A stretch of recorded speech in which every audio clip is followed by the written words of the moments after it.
Good morning students. आज का आपका चैप्टर है हिस्ट्री का चैप्टर नंबर 1, यूरोप में राष्ट्रवाद का उदय।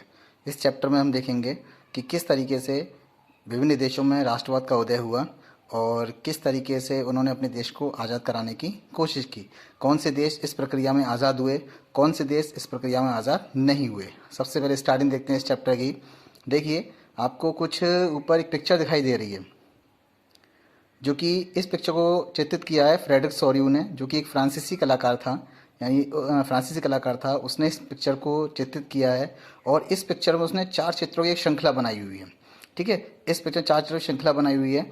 इसमें उसने बताया है कि एक मतलब इसने उसमें इमेजिन किया हुआ है कि आगे आने वाला जो समाज है वो किस तरीके से होगा, और उसने इस पिक्चर में बताया है कि आगे आने वाला जो समाज है वो किस तरह से गणतंत्र बनेगा और किस तरह से अपने आप को जो देश है वो गणतंत्र बनाने की कोशिश करेंगे।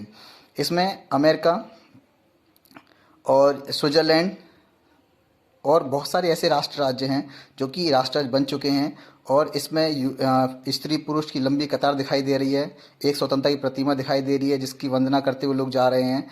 और जैसा कि आपको याद होगा कि यूरोप के बहुत सारे देशों में लोगों ने अपने देशों को आज़ाद कराने के लिए जिन प्रतीकों का सहारा लिया था, उन प्रतीकों में उन्होंने महिलाओं का इस्तेमाल किया था।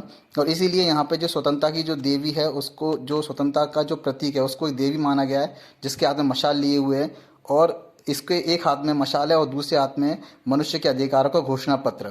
प्रतिमा के सामने जमीन पर निरंकुश संसाधनों के जो ध्वस्त अवशेष हैं वो दिखाई दे रहे हैं, जो कि बिखरे पड़े हुए हैं। इसमें सौर्यू ने एक यूटोपिया मतलब कल्पनादर्श, यानी कि एक ऐसे संसार को मतलब रचने की कोशिश की है जिसमें कि जो देश हैं वो सब स्वतंत्र देश हैं और अलग अलग राष्ट्रों में बटे हुए हैं, जिनकी पहचान उनके कपड़ों और राष्ट्रीय पोशाक से होती है। स्वतंत्रता की मूर्ति से कहीं आगे इस जुलूस का नेतृत्व कर रहे हैं अमेरिका और स्विट्जरलैंड जैसे देश, जो कि एक स्वतंत्र देश बन चुके हैं और वो सबसे आगे हैं। जो फ्रांस, जो एक क्रांतिकारी तिरंगा में पहचाना जा सकता है, प्रतिमा के पास अभी अभी आया है क्योंकि उसके देश में फ्रांसीसी क्रांति संपन्न हो चुकी है। इसीलिए देखिए यहाँ पे नए शब्द दिया हुआ निरंकुशवाद। निरंकुशवाद का मतलब होता है कि जिस पर किसी का अंकुश नहीं होता है, और इसमें जो निरंकुश सरकारें होती हैं वो अपनी मनमानी करती हैं, लोगों को मतलब लोगों के उनमें कोई अधिकार नहीं होते हैं ऐसे कंडीशन में। ठीक है, और इसको बोलते हैं निरंकुशवाद। जैसे कि फ्रांस में निरंकुश शासन था, उसको निरंकुशवाद बोलते हैं। नीचे दिया है कल्पनादर्श। कल्पना मतलब होता है यूटोपिया, एक ऐसे समाज की कल्पना जो इतना आदर्श है कि जिसका उसका साकार होना लगभग लगभग असंभव होता है। आगे देखते हैं।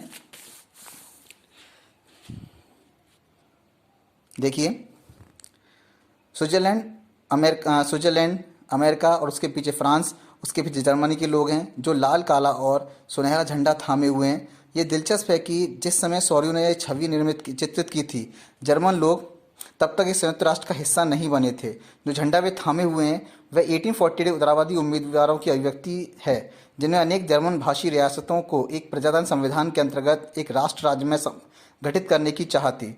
जर्मन लोगों के बाद ऑस्ट्रिया, जो कि 2 सिसिलियों की राजशाही, Lombardy, Poland, England, Ireland, Hungary और रूस के लोग हैं। ऊपर स्वर्ग से ईसा मसीह, संत और फरिश्ते इस दृश्य पर अपनी नज़र जमाए हुए हैं। चित्रकार ने उनका इस्तेमाल दुनिया के राष्ट्रों के बीच भाईचारे के प्रतीक के रूप में किया है। इस अध्याय में ऐसे कई विषय उठाए जाएंगे जिनकी काल्पनिक अभिव्यक्ति सौर्यू ने चित्र 1 में की थी। यानी कि इस चित्र के अंदर जो फ्रेडरिक सौर्यू ने रचित की थी, उसके अंदर बहुत से राष्ट्र ऐसे हैं जो कि आगे आगे चल रहे हैं, लेकिन वो एक राष्ट्र राज्य नहीं बने हैं।